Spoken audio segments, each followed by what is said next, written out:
Everybody, woo! All right, let's do this. All right. So, Hailey, Yeah. you are quite the legend in Vegas now. Oh, I wouldn't use that word. I remember when you broke into the scene. I met you at Wise Guys Comedy Club. Right over, well, the other one. The other one, yeah. The Arts District doesn't exist anymore. Right. That's how old we are. Exactly, yeah. And so the whole idea of the Club of Clubs podcast is to bring prominent people who are making it big in Vegas, and so you were obviously one of the first people I thought of. Very touched. Thank I you. see Hailey all over town. She's hosting at some of the sports teams, Haunted Brunch. She's obviously a big time comedian. Oh, huge. Can't believe you guys haven't heard of me. So tell us a little bit about your upbringing. How was You want my upbringing? I mean, I'm just You want to start there? Thanks, Dr. Phil. Let's go. Well, because one of the first things I learned about you is that you're from Philly. I went to college in Pennsylvania, so I want to know a little bit more about what it was like growing up in Philly. I still remember your joke about being invited to the cookouts.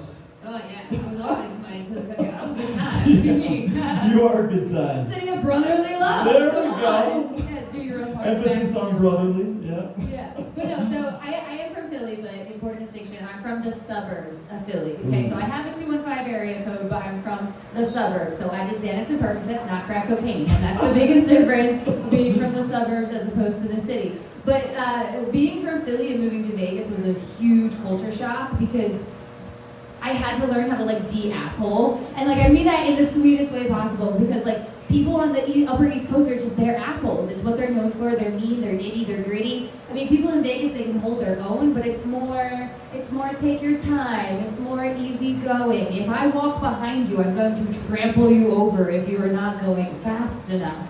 But Philly is it's a breed of its own, you know what I mean? And I have to make the distinction that I'm not from the city, even though I took the subway, I took the buses, but we were right on the edge. But two people from Philly, if I say I'm from Philly, they will crack me open like a Liberty Bell. It is not something, and it's the equivalent of I grew up in Henderson and we're here. It was 15 minutes down the road, but God, no, I'm not allowed to claim the city, even though I have the area code and the personality. I'm not allowed to say that I'm from there. I was going to say the personality, you do embody the Eagles fan personality, would you say? Oh, 100%. And I'm OG Eagles fan.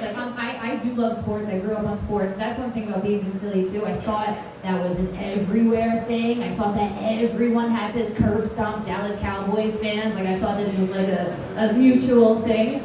But yeah, I'm an OG Philly fan where I grew up when they were losing. I grew up without a Super Bowl. I grew up with Wing Bowl, which ironically, you guys probably have no idea what Wing Bowl is, but it's coming to Vegas next month and I'm really excited. So the Wing Bowl is a chicken wing eating contest essentially on crack, right? So they're bringing it, I love that they're bringing it to Vegas because they're who else is losing so terrible right now that they need a Wing Bowl? And that would be the Las Vegas Raiders. That's where the Wing Bowl is going now. So it'll be at I think the Plaza next month. But we grew up with that we're the best, even though we never win, we're still the best. And that's just the mentality I put into my performances. So even if you hate me, I'm just the best. I was just about to say, everyone, they hate us because they ain't us. That's kind of what I get from Eagles fans. Yeah, no one likes us, we don't care. You're a cool Eagles fan, though, in fairness. Yeah, for now. Catch me mid-season, we'll see. So are you hosting the Wing Bowl? No.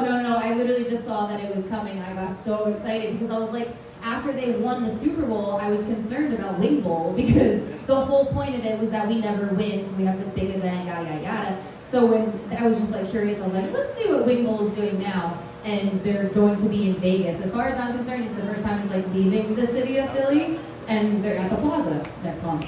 So, the Plaza, of course. Wing Bowl, my free spiel of Wing Bowl. I have nothing to do with it at all whatsoever, other than I just admire their work. I love it. The more you know.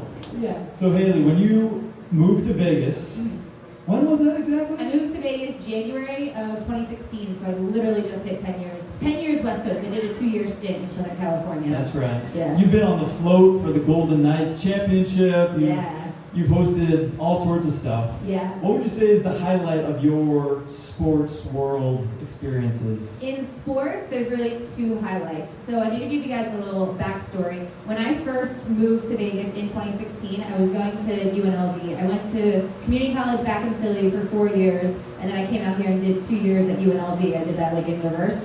But I graduated with a degree in journalism, and I very quickly started working in sports. I worked at the Speedway first. I worked at Las Vegas Motor Speedway. But while I was at UNLV is when the Raiders were relocating, is when the Knights were being born. So I was very fortunate in college. I was in the Golden Knights locker room doing interviews. Like I was set up for success, and it's because I came with that Philly attitude. Like one of my first sports stories at UNLV was like how to be a hockey fan. And I was like showing everyone how to like bang on the glass and like don't walk unless it's intermission, like weird little things like that. So I have a background in sports. I've always been a sports fan. I ran track, I cheered, I did softball, I did a little bit of ice skating. I've just always been super active. So I was heavy into sports, full-time job. I was on a morning radio show. We had this Facebook Live show called Sports Adrenaline, and then I got pregnant and gave it all up for a boy. Don't do that. Lesson learned. But it was really cool. Like I graduated with a scholarship and an Emmy from UNLV. So I was at the forefront. I was crushing it. Yeah, thank you. Yeah. So it was a lot of fun. And UNLV set me up for success. And then I fucked it all up. And then I had 2 kids. I have Brady and I have Rocky. Tell me I don't like sports. And then so when I came back though, I was on a mission to like, first of all, rebuild my life. You can't exactly work for a sports team like you can, like there's always a way you can do it, but it just wasn't set up for like 2 young kids at the time. So I had to find where in sports I could go. So I had auditioned for Silver Knights in arena hosting previously on Life, didn't get it. So when I came back to Vegas, I went to audition again. And I never got an email like for an audition, so they just thought I was too much of a wild card, like they didn't want me. However, come to find out, all of their emails were going to my spam. And so I got a phone call day of the auditions, and they were like, "Where are you?" I was like, "I'm sitting at my home watching whatever the hell I was watching at the time." And they were like, "Can you come down here audition?" And I was wearing like I was dressed like a lima bean, I don't know why. I was wearing all lime green, no makeup, no nothing. And I went over and I auditioned, and sure as shit, I got that. So the Silver Knights thing was huge for me. Yeah, I had a pair of silver sparkly boots the first time I thought I was gonna get it, didn't get it. And I was like, let's bust out the silver sparkly boots, putting them to good use now. So that was a huge moment, but then also something you had briefly mentioned, the Golden Knights parade when they won the Stanley Cup. So I was doing interviews with them on their first ride. They obviously lost. And then when they came back and went again and won it, at the time, I was working for LVCVA. That is the Las Vegas Convention and Visitors Authority. Are you guys familiar? A little bit. So they are the largest government entity in Nevada. You should know who they are. They're the people behind what happens in Vegas stays in Vegas. They're the government, otherwise known as the mafia. They're the ones really running this town. Learned that the hard way. But so I was doing content for them, like posting it on social media, TikTok Reels, stuff like that. And really, truly what happened with that job too is that it's illegal in Nevada for government employees to have TikTok on their phones. That's the thing now. So my job is literally more illegal than prostitution. And I was just trying to feed my family, making silly little TikToks. But because of that, when they won, we got the coverage. And I had a coworker. She covered sports. I covered more so like entertainment shows and things like that. And she was like sick or something had happened, and they were like, "Look, we gotta get coverage at the Golden Knights parade. Like, can you do it?" Before they could even finish, I was like, "Yeah, hell yeah, put me on that goddamn bus right now." Because I had someone in my life who was very, very negative to me, and they told me, "You're not hot enough to work in Vegas. You'll never work in sports again, and you're not funny."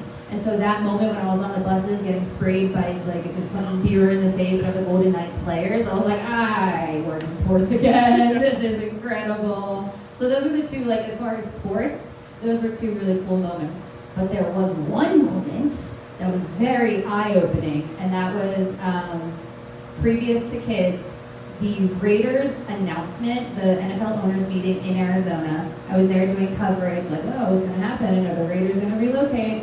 And as a college student, we were going around to like Andy Reid and like all these coaches and getting sound bites. And Mike Tomlin, who just got fired or let go and looks like he's living his best life now, he was the head coach for the Steelers. And he was all alone at his little table, right? Because he doesn't talk, right? That's not his thing, especially about other teams. But I was like, here's my chance. Nobody's around him. I'm gonna go ask him what he thinks about the Raiders coming to Las Vegas. And my young little self was like, Mike Tomlin, what do you think about the Raiders coming to Las Vegas? He goes, no. I was like, all right. Lesson learned there. So I took no as an answer that one time. Yeah. It's funny how he could become the next Raiders coach, no? Anything could happen. Anything could happen. But I think he's done. I think You think so? He was at his daughter's gym. She's I think collegiate gymnast, and he was at his daughter's match, and he just looked so happy. I was like, I think he's riding his horse into the sunset. I think he's out. Right. Him and Aaron Rodgers both. Yeah. Rodgers is old. Come on, man. Right. He's so old and crotchety. He's got better things to do, right? Yeah. But yeah. Also, yeah. Jesus. Leave the space open for somebody else. His wife that no one knows about. By the way, speaking of sports, I just need to ask you because I cannot believe this fact and I'm seeing it everywhere now. So obviously Seahawks and Pats are going to the Super Bowl. Do you know Sam Darnold? Do you know who his grandfather is? Oh, wait. Who knows? Who said yes? Yeah. Who? Dick Hammer. Oh, Dick Hammer. Dick Hammer. Do you know who I Dick have Hammer heard that. is? Some bodybuilder? The original Marlboro Man. Oh, The original wow. cowboy killer. Oh, Before my their coach ever thought about it. Marlboro. I have a hard time saying Marlboro. I have no idea why. Marlboro. So being a gangster runs in the family. Apparently, he better pull off this win because otherwise it's so embarrassing. I'm pulling for him big time. But yeah, that's my life in sports. It's crazy. Haley, I could talk with you for Hours. probably 24 hours straight if we're being honest. So, but we have you coming on later as a comedian, so we're going to keep this podcast rolling right along. Thank you very much, Haley. Tell everyone what you have coming next. Up next on Live with Haley, I have an open mic that I host at Jimmy Kimmel's Comedy Club. It's during the day, so our next one is on Thursday, the 12th of February. And you can catch me at Haunted Brunch every Friday and Sunday at the Magician's Room on the Lake Promenade. It's like a spooky Vegas variety show. It's a lot of fun. Perfect. Follow her on Instagram at Hailey Brooks is here.